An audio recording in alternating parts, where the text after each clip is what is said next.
Hey, how's it going, guys?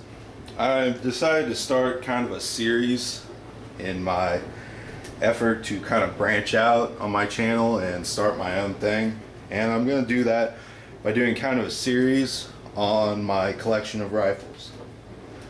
Now, I'm more of a shooter slash collector than anything else. I have a rifle from every country that fought in World War II, except for France, which hopefully will change in the future. And I just kind of want to do an overview on each one. I'll do two parts. Part one will be a short video of me talking about it, a little bit of history, and a little bit about the particular rifle that I have. And then part two will be me shooting it. And I haven't had a chance to go to the range, so there'll probably be a little bit of overlap where I'll make the tabletop video, and then a little bit later hopefully I can go to the range and do some shooting with it. But to start off, this is a No. 4 Mark 1 Savage Arms production Lee Enfield rifle. Now, this was created as part of the Lend-Lease program during World War II. And that was when, since we were a neutral country, we could lend the United Kingdom these rifles. Now, they are marked United States property at the receiver right here. I don't know if you can see that. Yeah, you probably can't, but it says US property, and it would be stamped right there. And the reason for that being was that we were not giving these rifles away. We were lending them or leasing them, hence the name Lend-Lease contract, to these countries. And they were to be returned because they were lent and not given at the end of the war. And it's my understanding that is why we have these in our country. And you can also get the other ones which were imported from normal surplus means. This one has a Danish contract sling. If you don't know, we both England and the United States gave Denmark a lot of rifles, Lee Enfields and M1 Garands. That's why you can see a lot of, they'll call Danish contract accessories for the M1 Garand and also for the Lee Enfield. This one I refinished, and I did that just now. I've had this rifle for a long time, but when I got it, this entire metal was bare. It was shiny, and I only paid about $125 for it. The bore and everything was perfect, but I refinished it cleaned up the parts really well, degreased and everything, and I spray painted it with flat black automotive engine paint.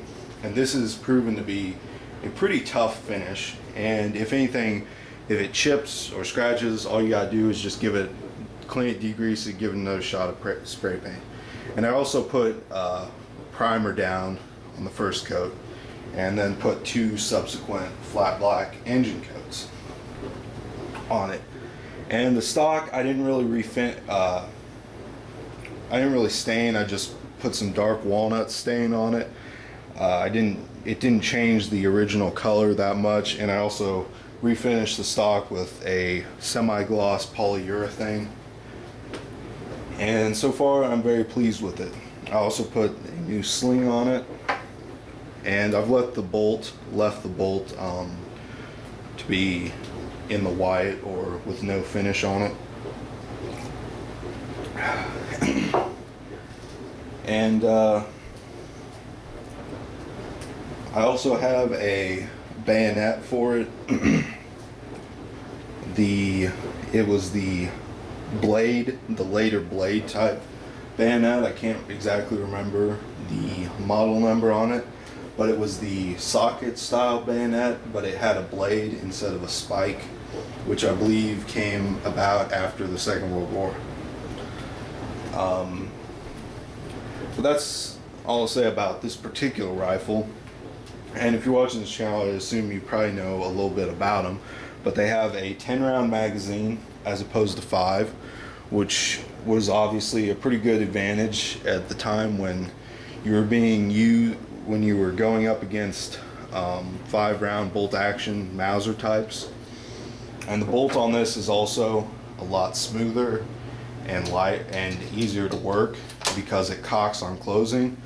And the reason is that way you could, if the ammo is dirty or dented, you would have less resistance opening it as when you lifted the bolt, it wasn't cocking the rifle. And then it cocks on closing, and now it's cocked. It also has a really good 2-stage trigger on it, and this one has the simplified flip up sights. Some of these had bigger, I can't remember what they're called, I believe micrometer sights that flipped up and they were real high and you could adjust them very finely. This one just has the 300 and 600 meter sight, and I've never actually shot it out that far, but I'm hoping to, maybe with the range video, now that I have a good place to shoot, set up some silhouettes. I've also got, and I want to try some of this original military surplus British, I believe it's called Notch or Knoch or whatever, Knoch ammunition, and this is the Mark 6 ball, I believe, or Mark 7, I'm not sure, but I believe these are the ones that had a wooden or aluminum tip in them, and the reason being that once they hit something, the lighter tip or the heavier base would cause it to yaw or spin when it hit or tumble, and that would cause it to be more lethal. 223 ammo is kind of the same way. It has that tendency to yaw when it's in the body, hence the worst wound channels. But that's about all I gotta say about it. Stay tuned. Part 2 will be some shooting, hopefully out to longer ranges, if weather and time permitting. Thanks for watching.